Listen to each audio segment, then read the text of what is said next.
maayirka magaalada Boorama Maxamed Axmed Wasame Baradhe oo harfadhiyaan qaar ka mid ah xubnaha golaha deegaanka Boorama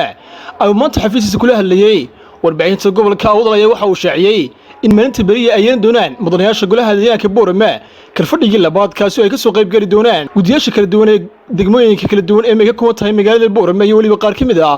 la taliyaasha dawladda hoose ee Boorama maayirka ayaa ugu horreyn waxa uu faahin ka bixiyay karfadhiga ay yeelan doonaan waxyaabo laga hadlayo ayaa soo arrimahaas ka hadlaya waxa uu yiri maanta ay taariikhdu tahay 12 July 2021 waxaan ku sugannahay xarunta dawladda hoose waxaan doonaynaa inaanu bulshada la wadaagno in hadii Ilaahay raahdo bari toole oo ah 13 July 2021 noo bilaabmi doono kalfadhigayagii labaad iyada oo kalfadhigayagii koowaad ee aan isku nimid xildhibaanada golaha deegaanka degmada Boorama loo doortay ee 13 xildhibaan ahi 30kii bishii June taasi oo aanu kaga tashanaynay hawlaha hor yaala ee degmada iyo qorshayaasha aan doonayno inaanu hadii Ilaahay raahdo ku hawlgalno waxaan isku qaybinay labada team oo ka kooban xildhibaanada golaha deegaanka team kamid ah xildhibaanada oo soo diyaarinayay xeer hoosaadkii iyo lagu hawlgali lahaa ama kala hagi lahaa shaqadu ku socon lahayd iyo team kale oo xildhibaan ah oo iyaguna soo diyaarinayay bal qorshihii isaga laftarkiisu ahaa inaan ku hawlgalno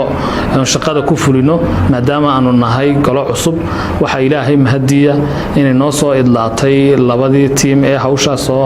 diyaarinayay aan imikana doonayno oo gacanta ku hayno aan rabno in bari toole oo hadii Ilaahay 13 bisha ay tahay July 2021 kalfadhigii labaad noo bilaabmo aanu ku soo bandhigno xeer hoosaadkeegii iyo qorshayaashii aanu ku hawlgali lahayn hadii Ilaahay raahdo wuxuu socon doonaa kalfadhigeegaasi 3 maalmood oo ka bilaabmaysa 13 14 ilaa 15 July hadii Ilaahay raahdo oo ku beegan Salaasada Arbacada iyo Khamiista hadii Ilaahay raahdo waxa kalfadhiga ka soo qayb gali doono maalinta koowaad qaybaha bulshada ee kala duwan hadii ay noqoto saxaafadda hadii ay noqoto gudiyada afarta xaafadood agaasimo waaxeedyada dawladda hoose iyo 13 xildhibaan ee golaha deegaanka iyo la taliyayaasha dawladda hoose hadii Ilaahay raahdo kalfadhiga waxaan ku falanqeyn doonaa arrimo badan oo ay ka mid yihiin jihayntii degmada qorshayaashii degmada lagu hagi lahaa waxaan doonaynaa markaa inay bulshadu ogaato in 3 cisho kalfadhigaasi socon doono maayirku hadalka sii wata ayaa waxa uu sidoo kale fariin diray bulshada ku dhaqan magaalada Boorama waxana uu yiri fariintaan u dirayna waxa weeyaan golaha deegaanka cusub wuxuu diyaar u yahay in bulshada uu daahfurnaado